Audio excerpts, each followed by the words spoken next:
పర్సంటేజ్లో 84 question. ఒక పరీక్షలో 5% మంది అభ్యర్థులు అనర్హులుగా గుర్తించబడ్డారు. అర్హులైన అభ్యర్థులలో 80% మంది సాధారణ విభాగం వారు కాగా 4275 మంది అభ్యర్థులు ఇతర విభాగాల వారు. మొత్తం ఎంతమంది పరీక్షకు దరఖాస్తు చేశారు? ఆన్సర్: 5% మెంబర్స్ ఎగ్జామ్కు అనర్హులుగా గుర్తించబడ్డారు. అర్హులైన అభ్యర్థులలో అంటే మళ్ళీ 100%లో 85% మంది అభ్యర్థులు సాధారణ విభాగం వారు కాగా 100%లో 85% పోతే 15%. 15%కి 4275 అయితే మనకు 100%కి ఫస్ట్ అనుకోవాలి. 5 మూల 20, 5 మూల 15, 5 20 100. సో 3 14, 3 25. ఇది మొత్తం చేస్తే 1425 ఇంటూ 20 చేస్తే 28500 వస్తుంది. వచ్చినాక ఒక పరీక్ష ఇతర విభాగాల వారు మొత్తం ఎంతమంది పరీక్షకు దరఖాస్తు చేశారు అంటుంది. ఇతర విభాగాల వారు అంటే ఇక్కడ 5% ఉన్నాయి కదా. మనము ఆప్షన్ మెథడ్ ప్రకారం చూస్తే ఆప్షన్ ఏ 100%కి 30,000 అనుకుంటే ఇక్కడ 5% ఉన్నాయి కదా. 5%కి 1500 అవుతుంది. ఈ 1500ని ఇక్కడ యాడ్ చేస్తే 30,000 వస్తుంది. So option A right answer. ఇదే క్వశ్చన్ను సెకండ్ మెథడ్లో చేద్దాం. ఒక పరీక్షకు 5% మంది అభ్యర్థులు అనర్హులుగా గుర్తించబడ్డారు. అంటే 100కి వెళ్ళి 5% 95. అర్హులైన అభ్యర్థులలో 80% మంది సాధారణ విభాగం వారు. అంటే 15% ఇంటూ 100 ఇంటూ ఎక్స్ 4275. 5 19, 5 20, 5 మూల 5 20, 1425. 1425 19 133, రిమైనింగ్ 9. 19 75. ఇక్కడ 75 ఇంటూ 20 ఇంటూ 20 ఇది 15,000. 1500 ఇంటూ 20. So 30,000 answer. పర్సంటేజ్లో 85 క్వశ్చన్. ఒక పరీక్షకు 2 విద్యార్థులు హాజరయ్యారు. 9 మార్కులు రెండవ వాని కంటే ఎక్కువ సాధించిన వాడికి వారిద్దరికీ కలిసి వచ్చిన మార్కులు 56% అయితే వారిద్దరి మార్కులు పెడతాం. మనకు ఆప్షన్లో చూస్తే ప్రతి ఆప్షన్లో అన్నిటికీ డిఫరెంట్ 9 ఉన్నది. సో మనం ఏదైనా ఒక ఆప్షన్ తీసుకుందాం. ఆప్షన్ సి ప్రకారం 42 + 33 75 అవుతుంది. దీంట్లో అక్కడ ఏమంటున్నాడు, 9 మార్కులు రెండో వాని కంటే ఎక్కువ సాధించిన వాడికి వారిద్దరికి కలిసి వచ్చిన మార్కులు 56% అయితే అంటే దీంట్లో 56%. దీన్ని 50 + 6%గా రాద్దాం.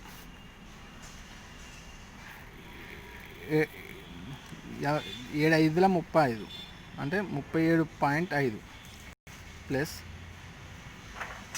5 4.2 ప్లస్ 0.3.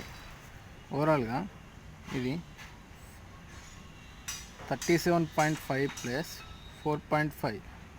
ఓవరాల్ ఇది 42 అవుతుంది. సో 42 అనేది ఆప్షన్లో మొదటి వారిద్దరి మార్కులు పెడుతుంది. 42 అనేది 39, 41, 42. సో ఆప్షన్ మనది రైట్. పర్సంటేజ్లో 86 question. If X is 90% of Y then what % of X is Y అంటుంది. X equal 90/100 into Y. మనకు అడిగేందంటే then what % of X is Y అంటుంది. అంటే y/x ఇంటూ 100 ఇది మనకు అడిగేది. 0 0 get cancel. X equal 9/10 into Y. దీన్ని ఇక్కడ అప్లై చేస్తే y/9/10 into Y into 100. 10y/9y into 100. y get cancel. 1000/9. దీన్ని 111 పూర్ణాంకం 1/9గా రాసుకోవచ్చు. So answer is C. పర్సంటేజ్లో 87 question. Answer: x% of y is y% of x. అంటే x/100 into y is equal y/100 into question mark. 100 get cancel. Y get cancel. Answer is X. So మిగిలిన problems ఇదే మోడల్లో 80 question నుంచి 100 questions వరకు ఇదే మోడల్లో same ఉంది. Next 101 problem నుంచి స్టార్ట్ చేద్దాం. పర్సంటేజ్లో 101 క్వశ్చన్. ఒకడు రోజువారీ ఉత్పత్తులలో 33%, రెండవ వాని రోజువారీ ఉత్పత్తులలో 50%కు సమానం. రెండవ వాడు రోజుకు 1500 స్క్రూలు ఉత్పత్తి చేస్తే స్క్రూలు ఉత్పత్తిలో మొదటి వాని ఉత్పాదకత ఎంత? అంటే రెండవ వాడు రోజుకు 1500 స్క్రూలు అంటే రెండవ వాడి ఉత్పాదకత 50%. సో ఆన్సర్ 50%కి 1500 అయితే మొదటి స్క్రూలు ఉత్పత్తిలో మొదటి వాని ఉత్పాదకత అడుగుతుంది. అంటే 33.1/3 అంటే 100/3% లేదా దీన్ని కనుక్కోవాలి. అంటే 52లో 100 అంటే 3/2 ఇంటూ 1500గా రాసుకోవచ్చు దీన్ని. సో 750 ఇంటూ 3 2250 స్క్రూలు. Answer D. పర్సంటేజ్లో 107 క్వశ్చన్ ఇద్దాం. రోహిత్ తన జీతంలో తిండి ఖర్చుకు 40%, ఇంటి అద్దెకు 20%, విలాసాలకు 10%, వాహన ఖర్చులకు 10% ఖర్చు చేస్తాడు. నెలకు 1500 ఆదా అయితే అతని మొత్తం నెలవారీ ఖర్చు ఎంత అంటుంది. అంటే ఆన్సర్ 107. తిండి ఖర్చుకు ఫుడ్కు 40%, ఇంటి అద్దె 20%, విలాసాలకు 10%, వాహన ఖర్చు 10%, మొత్తం ఓవరాల్గా 80%. అంటే రిమైనింగ్ ఇంక 20% ఉన్నట్టు. ఈ 20%కి 1500 అయితే 1500 అయితే అతని మొత్తం నెలవారీ జీతం ఎంత అంటాను. అంటే 100కి ఎంత? 5 150 ఇంటూ 1500 ఇంటూ 5 1500 ఇంటూ 5 చేస్తే 7500 వస్తుంది. So answer is B. పర్సంటేజ్లో 108 క్వశ్చన్. కునాల్ ముడి సరుకు కొనడానికి 35,000, యంత్రాల కొనుగోలుకు 40,000 ఖర్చు చేయగా నగదుగా మొత్తం సొమ్ములో 20% అతని దగ్గర ఉంది. అతని వద్ద మొదట్లో ఉన్న మొత్తం డబ్బు ఎంత అంటుంది. అంటే మనకు 100% అడుగుతుంది ఇక్కడ. 35,000 ప్లస్ 40,000 ఓవరాల్గా 75,000. అంటే ఖర్చు చేయగా నగదుగా మొత్తం సొమ్ములో 20% అతని దగ్గర ఉంటే 80% ఖర్చు అయినట్టు కదా. 80%కి 75,000 అయితే 100%కి ఎంత అని అడుగుతుంది. అంటే 25 దీన్ని 75,000 ఇంటూ 5 చేస్తే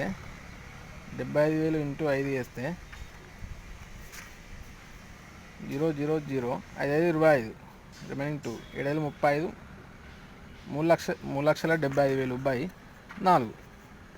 దీనికి అడిగేస్తే